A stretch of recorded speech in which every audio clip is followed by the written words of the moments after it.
Sandy Springs-based UPS is sharing the names of the 3 employees who were killed in the big plane crash in Louisville, Kentucky this week.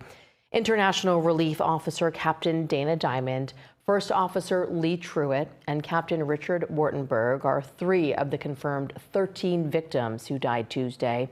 48 hours after the catastrophe, the Teamsters Union hosted a prayer service and vigil last night. Union members stood alongside members of that community. 13 people are confirmed dead and 9 are still missing after the crash. Investigators with the National Transportation Safety Board say the plane's black boxes have been recovered and will be taken to Washington, D.C.